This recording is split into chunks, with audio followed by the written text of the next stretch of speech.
Hello and welcome back to the Pretty Serious Bike Racing Podcast for Monday, June 26th.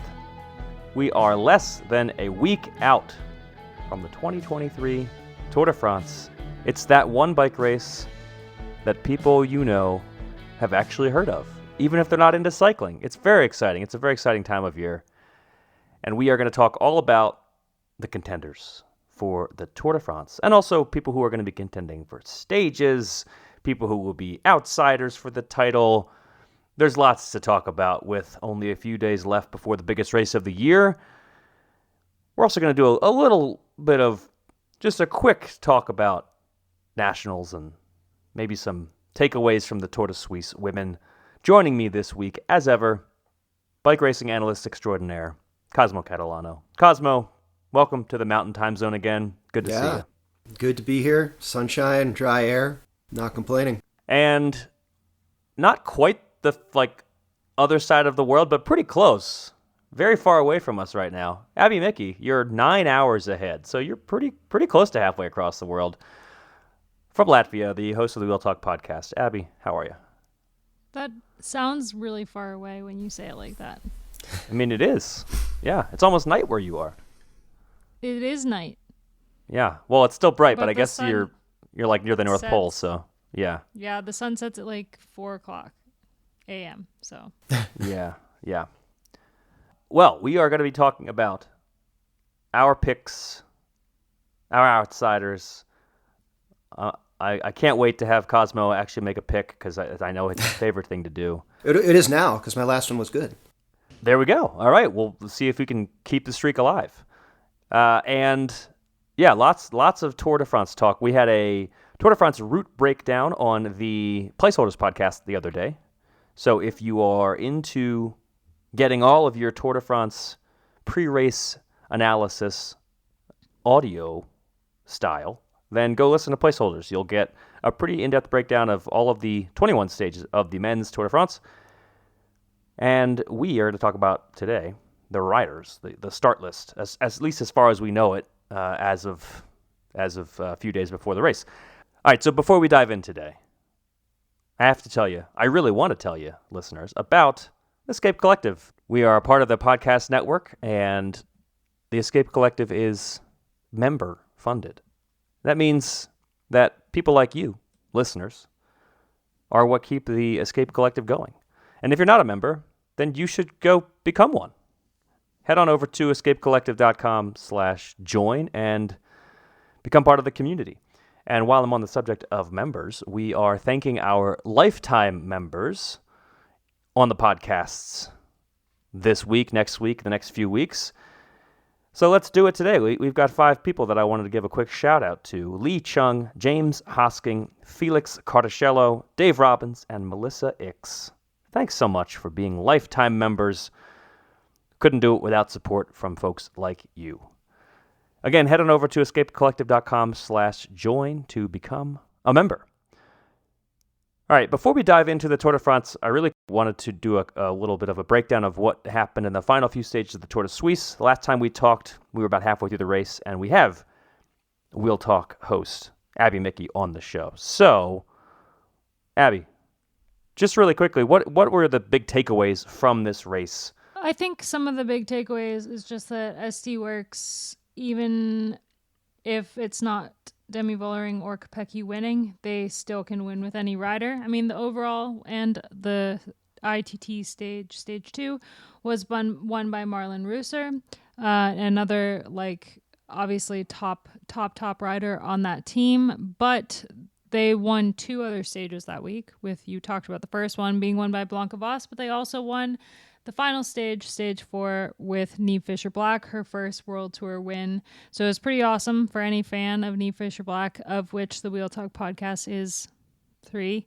But she beat fan favorite Kasia Niewiadoma to the line. And for both of the final road stages 3 and 4, Kasia was really, really active trying to get off the front, basically just trying anything she possibly could to get any time. She kind of lost a lot of time in the TT, and it was a stretch for her to try to take the overall, but she still, did what we kind of know her for and was as aggressive as she possibly could. be. So I think main takeaways we've got off the top of my head. SC Works, still really freaking good. Kasia Niewiadoma has a fire under her ass. I feel like part of it... Can I swear? You can swear. I'm going to hit the explicit button when I don't even know that ass counts as a swear. I was reading this whole thing about how like the new parenting style is to just let your kids swear as long as they're not swearing at another human. I like it. Anyway, you should just teach your kid to swear specifically in Latvian so that everybody else doesn't know that she's swearing, but she's swearing freely. Yeah, I should do this.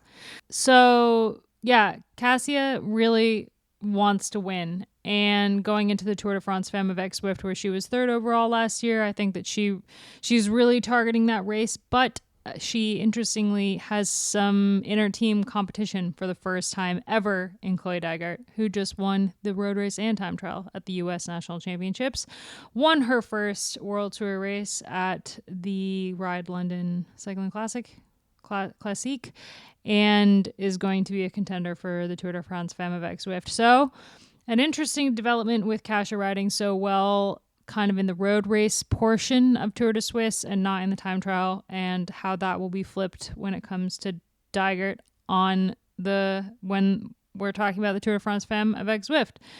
Another interesting thing was Trek Segafredo really botched this one. I mean, they have maybe had some criticism, I think, over their tactics, but they've also been praised for their tactics. And I guess that's how every team kind of functions. But in this particular situation, they ended up on the final day with the numbers in that group, with Demi Vollering and Marlon Russo, with Kasia up the road and Niamh Fisher-Black up the road. You could say that Vollering and Marlon Russo were kind of isolated. It was just the two of them. And Demi was doing most of the work before Marlon Russo went off the front solo in pursuit of Kasia and Niamh Fisher-Black. But Trek Segafredo just kind of sat there, and they were happy to try to have Demi do the work. Now, I'm not a director. I don't know how to beat SC Works, but Trek Segafredo pretty much did nothing. And then when Marlon Russo went off the front to chase down the leaders, because Kasia was kind of like the virtual leader on the road for a minute there, Trek was caught out, and there were three of them in that group, and they just basically had to do a ton of work and still came away with nothing. And Elisa Longo Borghini was third overall, which is still like a decent result for her, but they didn't really race like they were racing to win. And I think that's kind of interesting going into the two bigger stage races of the year, and Tour de Suisse being like this lead up race to the Giro now, because it's like 2 weeks before the Giro. So now it's like a really interesting place in the calendar, not something the women have really had before, a stage race that builds into a bigger stage race. And I think if Trek Segafredo went to this race with their Giro team, they're not coming out of it on a positive foot. So it'll be interesting to see how they take that into the Giro that starts on Friday, especially with SC Works will not be starting this team at the Giro. There's a couple riders on the team that raced in Switzerland that will be going to the Giro. Blanca Voss, for example, and Niamh Fisher-Black. Check out the Tour Daily podcasts on Escape Collective for audio diaries from Niamh Fisher-Black for every day of the Giro. Donna, exciting thing. Yeah, she's done them every year. We've had a podcast, well, at the other place, and they're fantastic. But they won't, obviously, like Demi Vollering won't be going. She's targeting the Tour. Marlon Russo, I'm not sure if she's going or not. It's not confirmed, but I would imagine she also is targeting the Tour. So it looks like Trek Segafredo has their A team, and SC Works has their A- team. A1. But yeah, I feel like I don't know. Those are my feels about the Tour de Suisse in a nutshell. Well, thanks for the feels. Those are great feels. In like a 10-minute nutshell. I just thought it was cool, as much as it, you could look at it on paper and be like, oh, well, more SD Works killing everybody. But they really had to work for this. Like, as awkward as Trek was riding, it was cool to see that big day-long break from Chabbé early, and Kasia making that big attack for virtual Maillot Juin, Maillot Swiss yellow, whatever the word is. Yeah, it was SD Works couldn't just sit there and kind of be faster than everyone else. And I think it was actually kind of cool to see Reusser not really run out of steam, but realize she wasn't going to catch that group, and that holding on to yellow was just fine. But yeah, it was cool. I like that kind of racing, even if on paper the results seem the same.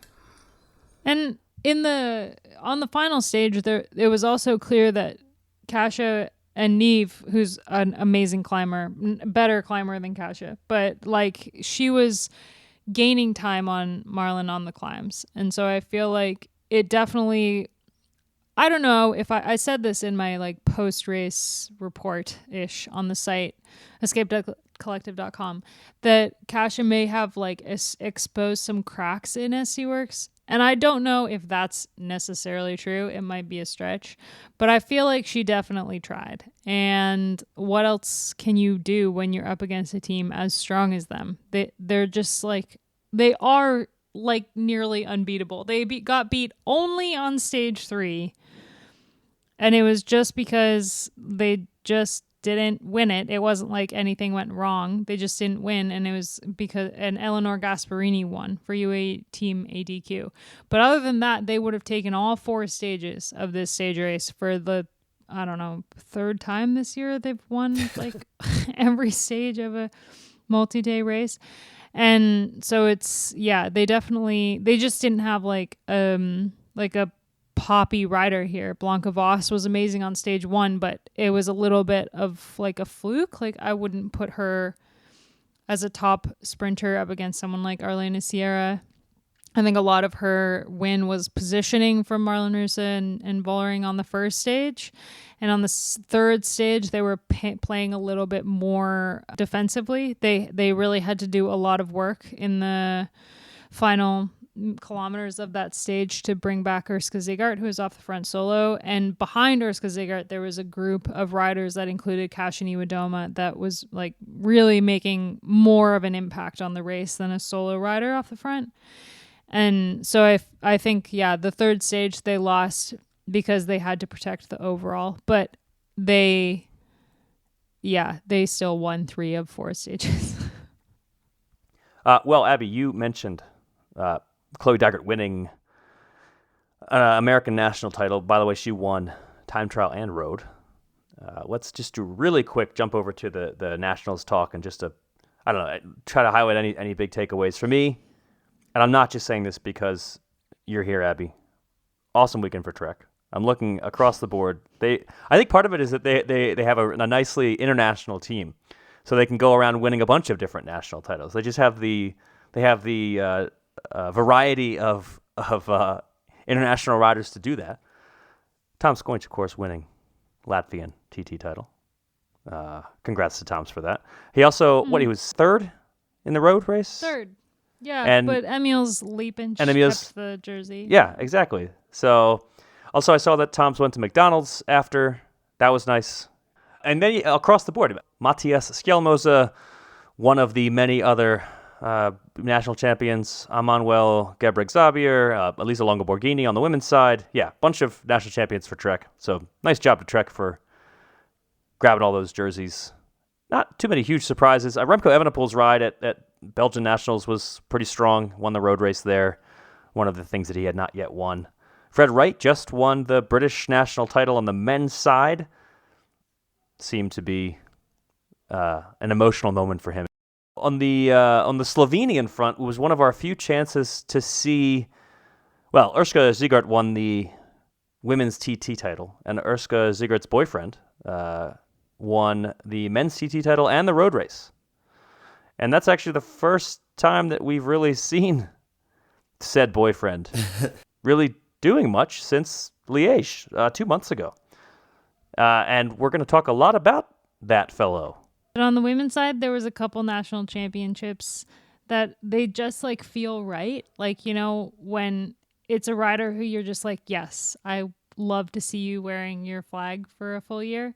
Like Lotte Kopecky, won in Belgium, Demi Vollering won in the Netherlands. We had Pfeiffer Georgi win in Great Britain, and Elisa Lamborghini taking the Italian one. Amelia Fallon in Sweden. Like, these things just feel like the earth is in balance. I feel like with nationals, you do often get kind of like, not randos, but yeah. It's such weird racing that Yeah. it's like... I've always thought it's a little silly, and I mean, I get it, but you can be far and away the best rider from a given country, and then to wear the jersey, though, you have to go back to the country, which may or may not be near the rest of the races you do the rest of the year, and compete maybe by yourself against a bunch of local guys who have no other goal in their campaigns except for getting this jersey. So I almost feel like there should be a multi-step process, but I think from a viewership standpoint and from a like bike racing is cool standpoint, it works to have it be a single day championship. That was why it was cool to watch. I watched the men's British one, and it was like it was pretty much all World Tour riders like solo fighting against each other, and it was kind of it was entertaining to watch. All right, let's talk about the Tour de France and who we think will be the main protagonists for this race. I don't think anybody who listens to the Pretty Serious Bike Racing podcast will be surprised when I say that this looks like a 2-horse race.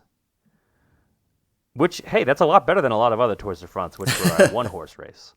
But it really feels like there are 2 top-tier contenders, and then everybody else is like not even the next tier. They're like the 3rd tier. I'm writing the contenders preview right now for escapecollective.com, and we do these star ratings, 5 stars, 4 stars, 3 stars. I don't really know that anybody gets 4 stars. I think there's 2 5-star favorites, and then there's just like everybody else. So the 2 5-star favorites, I think, are very clearly last year's winner, Jonas Vingegaard, and 2-time winner, Tadej Pogačar. Both of whom have obviously the experience to go head-to-head and try to win this race. Both of whom are extremely talented, and both of whom, in many ways, are actually pretty similar in their skill sets. I think both of them are excellent climbers. Well, I mean, top 2 climbers on the planet. Very good time trialists. But there are some differences, and I think we're going to see... I hope we're going to see both riders trying to use the different advantages that they have to try to get some time on the other. With Pogačar, I think that's his punchiness. I think it's handling and explosiveness. I think he's just a better attacker across the board. And with Jonas Vingegaard, I think he's got a stronger team. It's maybe not as strong as it could have been with Primož Roglič deciding not to race the race, but they do seem pretty closely matched on everything, and I think we're going to get a good battle, and I think that's where we're going to see each rider trying to make the difference. I might push back a little bit on the similarity of their skill sets. I think, you see, it could just be preference on Vingegaard's part, but you don't see him contesting Spring Classics the way you saw Pogačar contesting them this year. I think I do agree when you talk about that attacking spirit that he has. Like, he definitely will try, and I think has to try and find moments where he can snatch away 10, 15 seconds throughout the first week of this race, which is relatively well suited for it, especially the first 2 stages. I think Vingegaard clearly has an edge in the high mountains, but it's unclear how big that edge is, because last year when we saw them throwing down, Pogačar really had done some dumb stuff earlier in stage 12, chasing Roglič, and then because he is an attacker and he wants to fight, he really kind of took himself out of the race, trying to win it or die, die doing it on stage, what was it, 17 or 18, with the last big mountain day. So I'm actually kind of curious to see what happens when they both ride a mountain racing for best time at the finish. I think the closest we saw was maybe Planche de Belfi, and that's not a big enough mountain to really let Vingegaard show how much better he is than Pogačar on these climbs. Yeah, I guess when I'm saying that they're similar, it's more just a relative thing in terms of Grand Tour contenders. This isn't Geraint Thomas versus Mikel Landa, who are... Fair. One is a, big engine, one is, well, Mikel Landa. That said, there's only one TT this year, so we should talk about that. And we talked about that in the route preview, how this is very much a climber's Tour de France. Even the one TT that is on this course has a hard, steep climb in it. So this is all about the climbers. The time trial abilities of both riders really won't come into play that much. And so I think those differences that you point out in their climbing abilities are actually going to be a big deal. So maybe they're not that closely matched for this Tour de France, because they do have some differences in the way that they climb. And this Tour de France is all about climbing. There's just not going to be much of an opportunity for... I think they're going to take some time on the rest of the field in the TTs, but I would assume they'll be pretty closely matched in the TT, and then it'll be all about climbing. And the route, it's very interesting. It allows for some very aggressive racing early on, which is not something that we often see at Grand Tours. We often see that things are just kind of quiet. And I think the first few stages of this race, the first week really is full of stages that have steep enough climbs that there will be some gaps. So there's plenty of opportunity for attacks there. I think on the one hand, Tadej Pogačar is the better rider when it comes to punchy climbs. I mean, you don't win Liège without that kind of ability. But he's also coming into this race with a significant time spent off the bike. And more importantly, maybe a significant time spent out of competition because of the injury he suffered in April. So we really only saw him racing at Nationals. And I think that's the big question mark here is, what is Pogačar's form? Is he at 100%? Is he at 90%, 80%? I mean, you don't win 2 national titles in Slovenia, which is a country that has some pretty good cyclists, being at 50%. So I think he's at least pretty close to his best. But is he at his very best? And we're going to find out early, and I think that's one area where Jumbo-Visma, Jonas Vingegaard's team, might be trying to take advantage of this course and possibly see if they can get some time in before Pogačar works his way into form.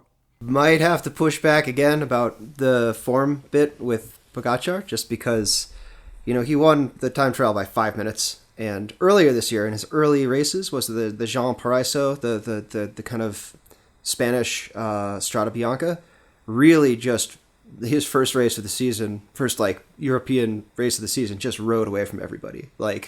This is a tune-up race. I'm ready. I'm dialed. There's one point where he got a time check and then kind of shook his head and smiled because he was 2 minutes ahead with 14K or something left in the race. So I think this is a rider who's really demonstrated they don't maybe need that top edge. They don't need lots of competition to get to that top level. I guess we'll find out. But another thing where, in case you can't tell, I am pretty pro Pogačar here. So. All right, so I'm actually, I think I'm on the Pogačar side of the equation here as well. I think that even if he's at 90%, I actually think he can still win the race. I think he's still good enough.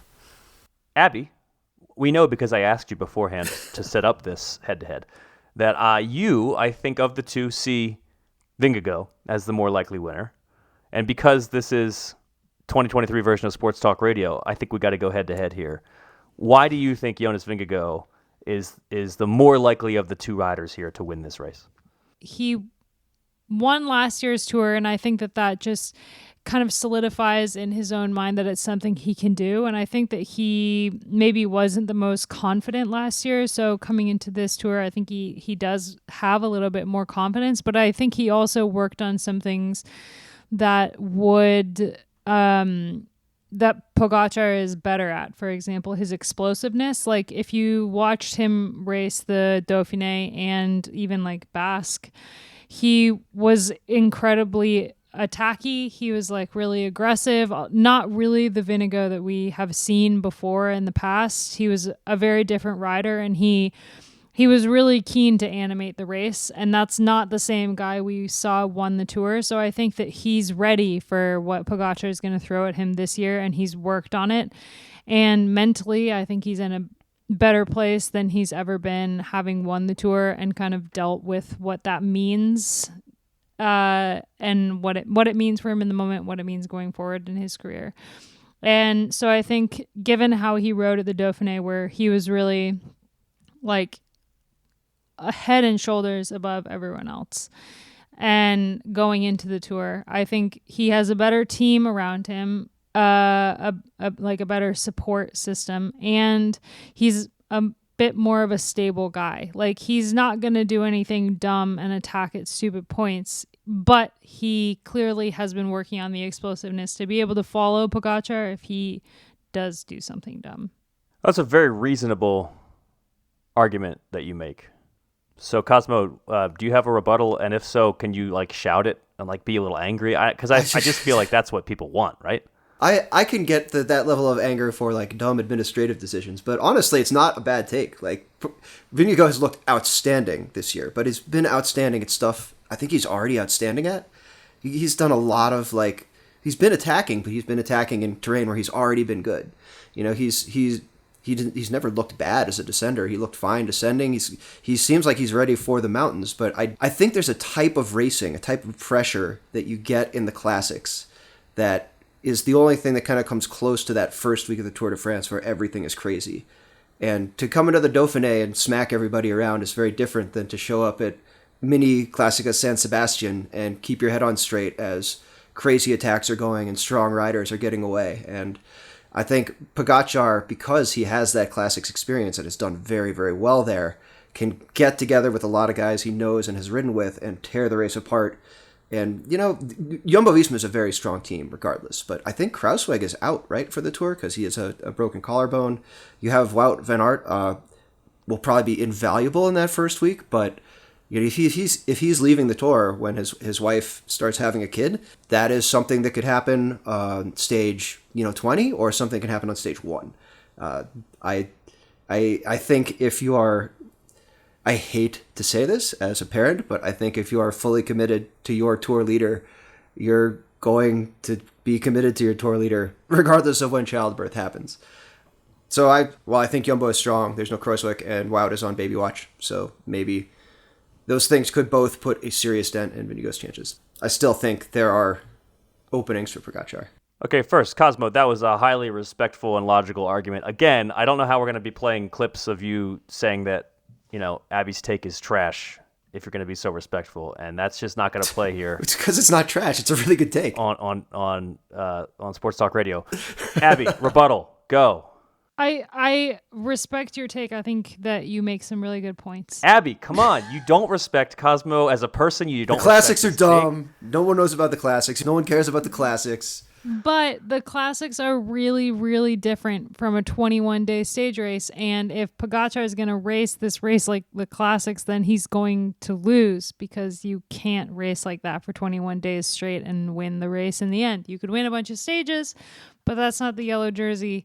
And so I think that racing it in classic Pogačar style, especially with the challenging stages on the back end, like stage 17 looks nasty, and stage 20 looks nasty. Like there's some really hard stages in the end, which I think if Pogačar is racing really aggressively like we saw him do last year, then he could run into a little bit of trouble with fatigue going into the final week. But that also is where Jonas could run into trouble if Wout is gone, which I assume he will be gone by stage 17. So that could be interesting. Also, like if you're looking at the strength between the two teams, obviously without Roglic and with Wout 1 foot out the door, the Jumbo-Visma team is a little bit down, especially since Sepp just raced the Giro. So I think he will be super valuable, but he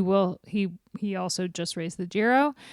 And if you look at kind of the team around Pogačar, it's definitely, I think, leaning towards being a stronger roster, especially in service of one guy. But I still think that I don't see Pogačar beating Jonas when it comes to this race. I think a lot of it has to do with his form and how he's feeling, having spent multiple months out of the peloton. I think if there's a guy that can like not race and come back and just like destroy everybody, then Pogačar is your guy. But I still think that those extra race watts, Jonas has them over him at the moment, and that might be enough just to balance Pogačar's explosivity than what Jonas is lacking. The only thing I'm going to rebut a little bit on that is that you did mention how you can use that kind of Pogačar attacking against him, and that will wear him out as the race goes on. But that's also a lot of what happened to him last year. So I think they're going to be ready for that trick. Not that there's a Roglic to send up the road, but I think the team car is going to be maybe keeping him on a tighter leash on days that aren't pure Pogačar days on paper. And maybe Jumbo can pull something on those early days, on that mini San Sebastian, where they trick Pogačar into losing time. But I think he's going to be a lot smarter. That doesn't mean he won't attack, but he's going to be smarter about his attacks and where he chooses to go. Yeah, but you're like banking on the fact that, one, the team car can rein him in at all. And two, that he actually learned from his mistakes. And that's why he kind of started to lose his edge at the end. It could have been something else entirely. We will see in just a few days' time. Nice. All right, so those are the two big top-tier favorites. There are some other riders. There are some contenders who are going to be waiting in the wings just in case something happens. And it's a Tour de France. Anything can happen. It's a bike race. Anything can happen. And the very best favorite does not always win the race.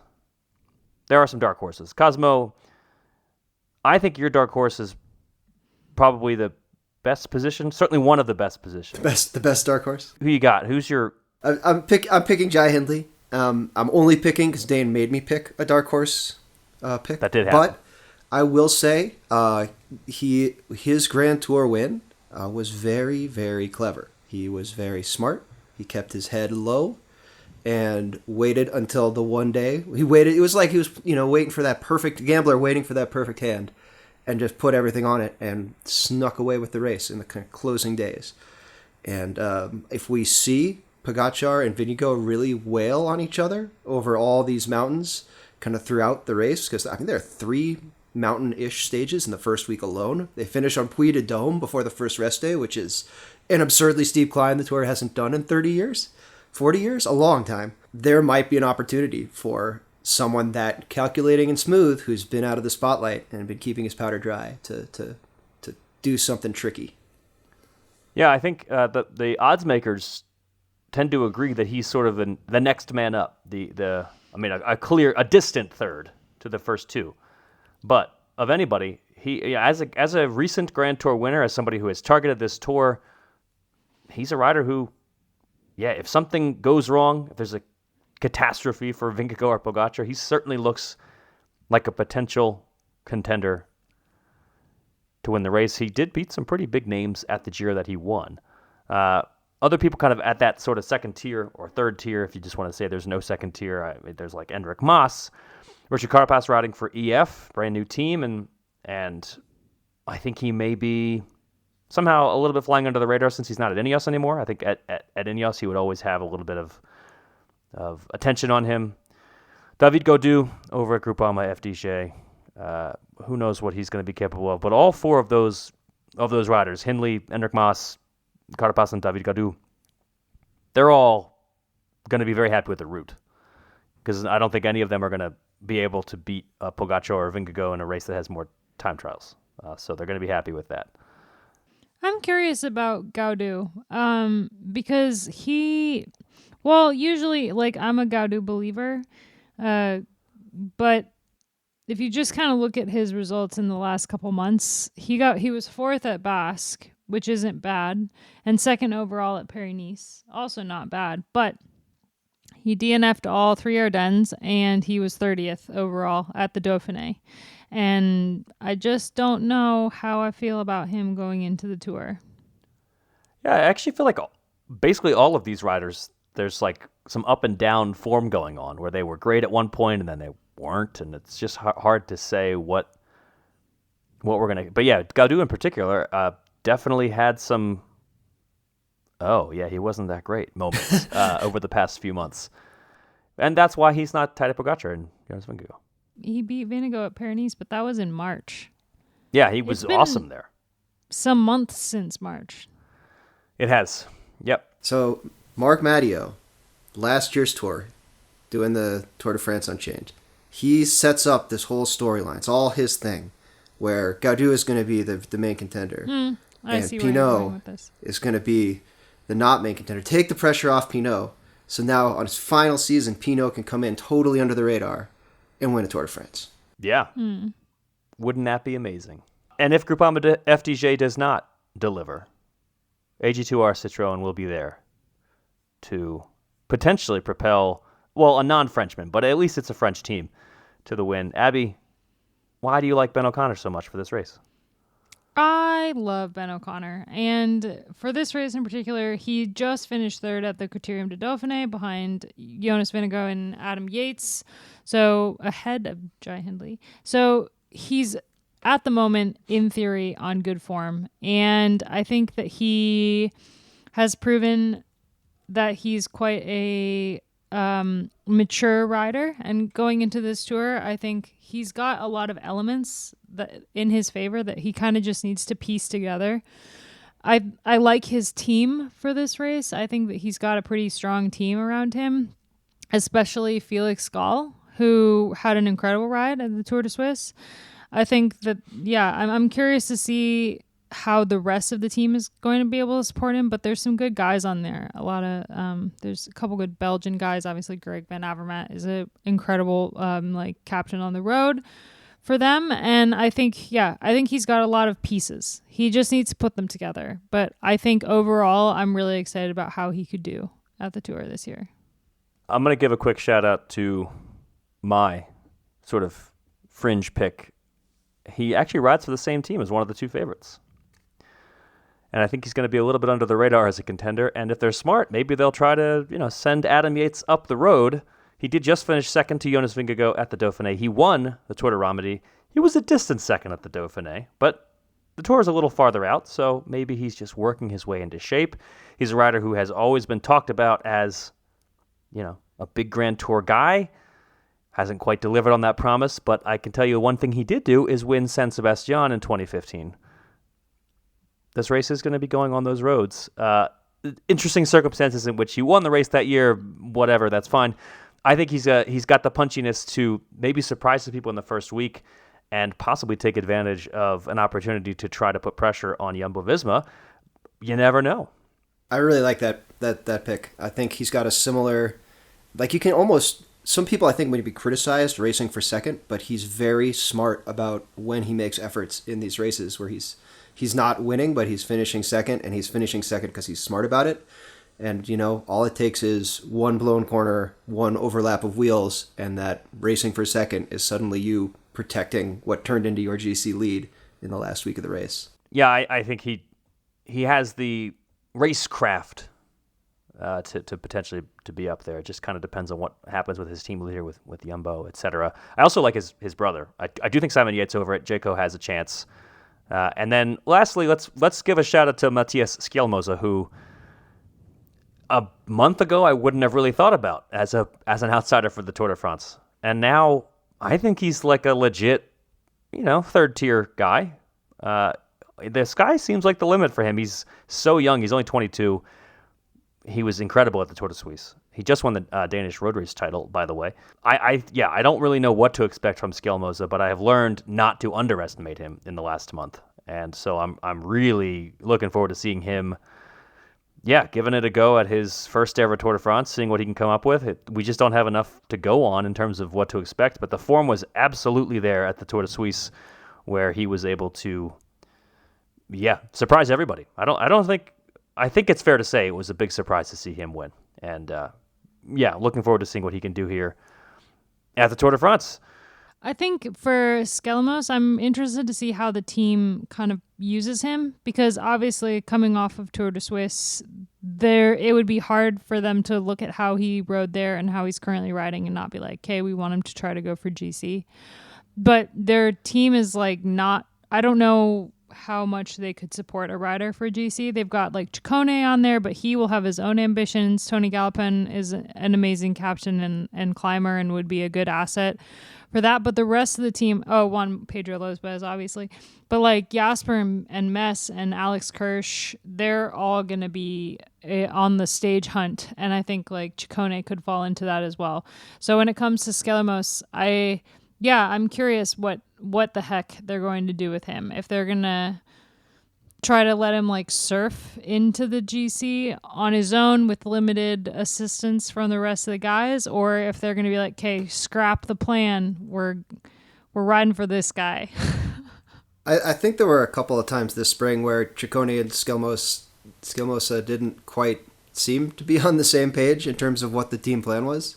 And I'm really hoping that doesn't happen at the Tour. Like, whatever it is, I want to see, like, good riders execute as well as they can. I know it sells papers, or whatever the modern equivalent is, to have an inter-team rivalry like that. But it's, I think these guys work too hard.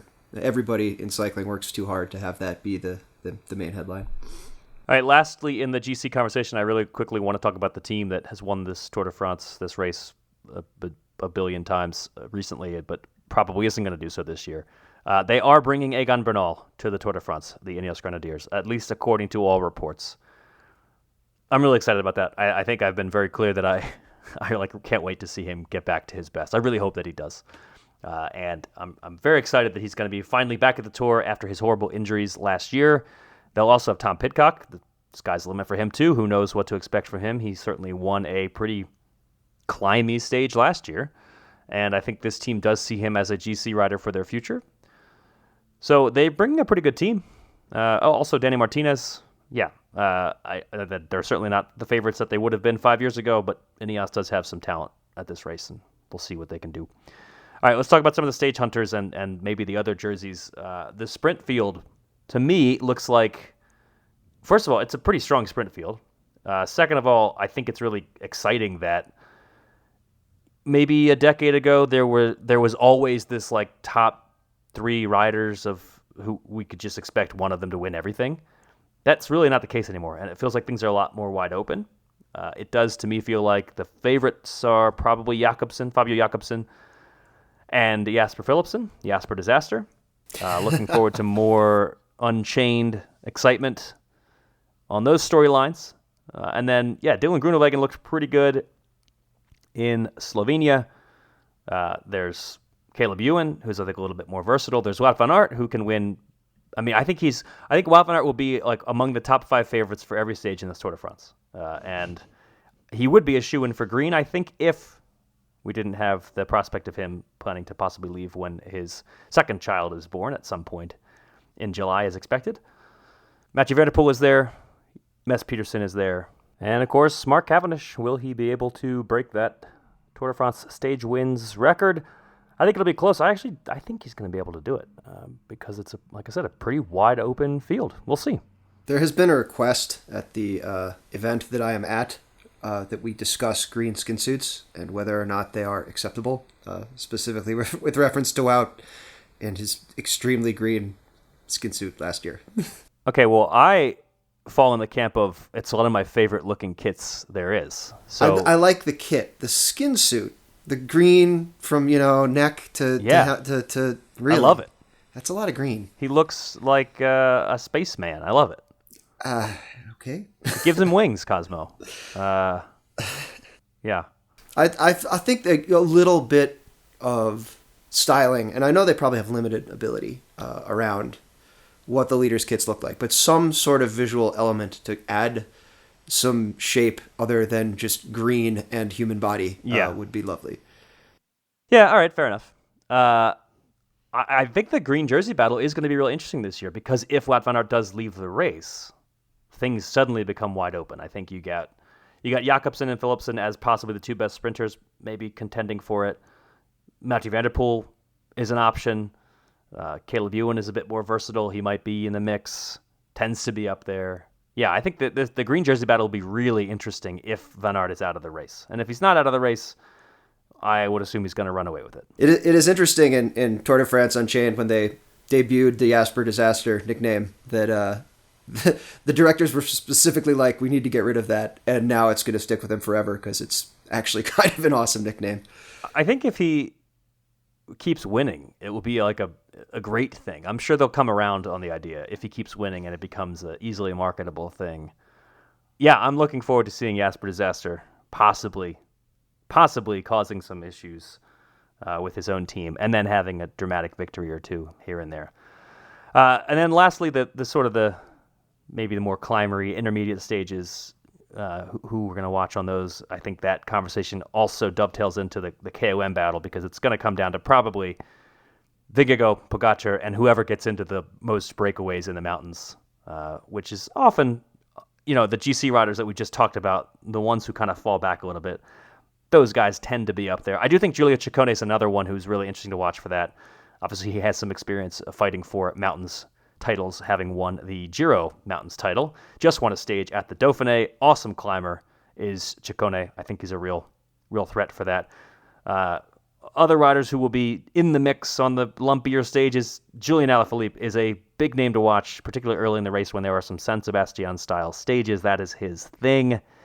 That's what he's best at. And, who knows what to expect from him. The form has been on and off, and yet this is the Tour de France, and, I think he'll be in good shape. Yeah, looking forward to seeing Sergio Higuita. Don't really know what he's going to be up to. Mike Woods. He looked pretty good at the Route del Satani. No Chris Froome on the Israel Premier Tech team. Matteo Jorgensen, another rider who I think could really do something at this Tour de France. Before you kind of close out the exciting riders to watch, I have my eye on Uno X pro cycling team. I feel like they have a lot of cool riders on their roster, and I'm excited to see how they go. And especially this is a huge opportunity for that team to be in this race. And so I think that they've lined up their best of the best and that they have to offer. And I think that they're going to be fighting for some stage wins. I think they'll be really exciting, especially Torstein Train, the Norwegian rider, the 27-year-old Norwegian rider on the team. He's a super exciting rider to watch, I think. I like that you identified him as the Norwegian rider on a team that is only Norwegian and Danish. I see how that's funny, and yeah. Yeah. It would be pretty awesome if Alexander But Kristoff. Rasmus Tiller, Alexander Kristoff, good riders. Yeah, totally. That'd be pretty great to see. Who I feel bad for this Tour de France is Stefan Kung, and really anybody else whose thing is to be a time trialist, on flat time trial stages. There's not a lot of opportunities. Even the one TT in this race, that's got a 9% climb in it. And but we might have the best Canadian finisher in a Tour de France ever. You mean because of that? Yeah. Because of the lack of a time trial? Yeah. I feel like that's a lot of countries are thinking the same. We might have the best French finisher in a while because all due respect to David Gaudu, not the best time trialist. Yeah. I mean, I guess just until Derek decides that he's going to be a GC rider. Could happen. All right. Totally. Yeah. I think we've run down the start list comprehensively enough. At this point, we might as well just sit back and enjoy the show. The Tour de France starts on July 1st, which is right around the corner. It starts in Bilbao, which is in Spain's Basque country, and then it will head into France. Lots to look forward to in the first several days, actually. Not just not your traditional short TT or sprint stages. There's a bunch of punchy stages in the early going, so we got a lot to look forward to there at the men's Tour de France. Also, the Giro Donne is coming up. Obviously, the Will Talk folks will be talking about the Giro Donne. Abby, you're going to be making some appearances on the Tour de France Daily Pod for that. Yeah, I will have daily coverage of the Giro with none other than Uno X rider Hannah Barnes. Woo! On the Tour Dailies, along with audio diaries from Neve Fisher-Black, Brody Chapman, Nina Kessler, Veronica Urs. A lot of really exciting audio diaries to check in for. And we're going to have a big preview over on the Wheel Talk podcast coming out on Tuesday with Rebecca Charlton. So make sure to check that out. So, lots more to listen to in the coming days and weeks. We're going to be in Tour de France daily mode before you know it. So, obviously, tune in for those if you can. Enjoy the start of the Tour de France, and we'll see you when we see you. Thanks, Cosmo. Thanks, Abby. Thank you.